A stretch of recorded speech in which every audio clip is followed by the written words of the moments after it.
It's a complicated thing because there are two levels. There is, first of all, the drug problem we are told we have, which is too many people are taking too many bad drugs and committing crimes in order to obtain money to buy drugs, or committing crimes in order to transport, manufacture, and deal drugs. And this has dehumanized our society, and it's a terrible scourge, and we have to do something about it.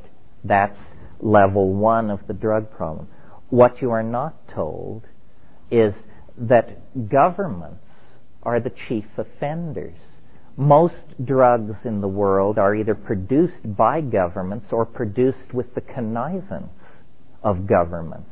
And our little bailiwick, the psychedelics, don't even figure in this issue because not enough money is being made. The only psychedelic that ever made anybody any money was LSD.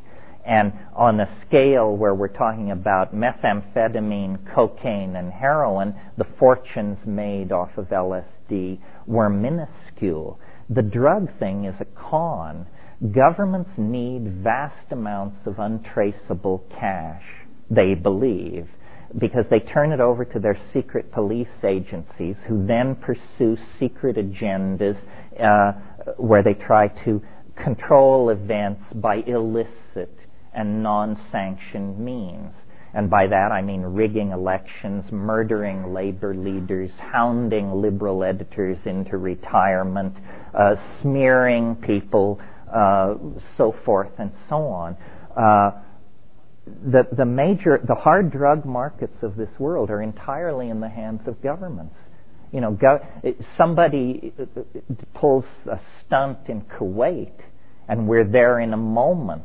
We send troops to Haiti, but these mysterious jungle warlords in Burma seem untouchable. Nothing can be done. They're beyond the reach of any army, any aerial bombing campaign. It's just mysteriously indestructible, these warlords in Burma. Well, it's because they are the producing end of an illicit, world-girdling organization whose purpose is to deliver drugs to the market. And I believe that the CIA got into this game because, you could almost say, for good reasons from their point of view. The CIA in the middle 60s, as well as the rest of the American establishment, was confronted with the spectacle of black people determined to burn down the core of every city in America until they got social justice. The decision was made to bring hundreds of tons of chemically, pharmaceutically pure China White No. 3 heroin into those ghettos and just basically dump it on the ground and see what happens. And it totally broke the back of black radicalism and turned everybody into a junkie or a gangster somewhere in that system. Well, then when we lost the Vietnam War, the way the geopolitical thing came down was Khomeini got the heroin industry, and China White was traded in for Iranian brown, a lower grade of heroin. Well, since Khomeini is not a nice man in our pantheon, heroin suddenly became, highly repressed. But at the same time, as the Vietnam War wound down, these insurgencies in South America were being started up, and cocaine was brought onto the scene. And I can remember in like 72, 73, 74, a particular cover of Time magazine, cocaine, the new drug of choice. And it was just this far short of an endorsement. It was all about movie stars were doing it, and everybody was doing it. A huge picture of lines on the cover. That's a decision to sell. That's an ad campaign, a very high-profile ad campaign. Well, I think I said to you yesterday, in the international drug trade, the real cost of these drugs is in transporting them, because you have to pay somebody to bring 10 kilos of heroin into the United States. Unless you know fools, you're going to have to pay them $40,000 or $50,000, a fraction of the worth of that heroin. But nevertheless, if you haven't sold it yet, it's maybe tricky to get that kind of scratch together. Well, that's for 10 kilos of junk. You have to pay $50,000 to transport it. But if you have a C-130, you can bring 50,000 pounds of heroin, and it will cost you far less per unit volume.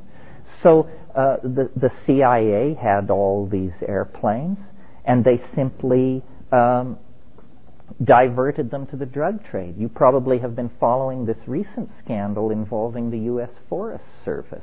Has this been in the papers here? It's been well rehearsed in Hawaii.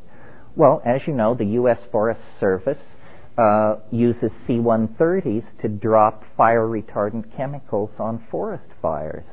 When the Air Force was downsizing 3 years ago, the Forest Service requisitioned 15 C-130s. By manipulating paperwork and painting out serial numbers and painting on other serial numbers, only 3 of those C-130s ever reached the Forest Service. The other 12 mysteriously disappeared. Do you know what a C-130 looks like? Do you know how hard it is to lose one of those puppies? 12 of them disappeared without a trace. Well, guess where? And guess what they're lugging back and forth? Now, the CIA itself is addicted to the money. The original impulse, break the back of black radicalism, has been replaced by a more obvious impulse, make a lot of money. Where do you get a quick $1 billion if you need it in a hurry? It's called, you take a floater on drugs. That's what you do. And the amount of money is so great that anyone can be corrupted.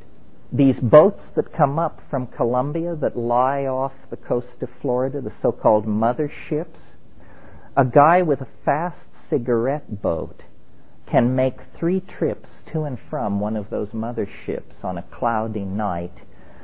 The standard pay for one of those trips, which takes about 40 minutes, is $125,000.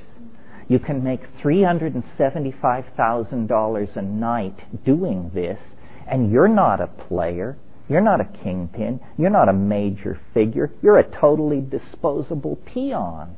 So imagine how much money there is to be made at the top. Who can refuse a $10 million bribe? You know, people come in and say, listen, we'd like to give you $10 million, and we've bought a house for you in the highlands of Malaysia and a Ferrari, and we'd just like you to go and live there and do whatever you want. And the choice is a bullet in the head. So which would you prefer? We're perfectly at ease either way, so you figure it out and call us back.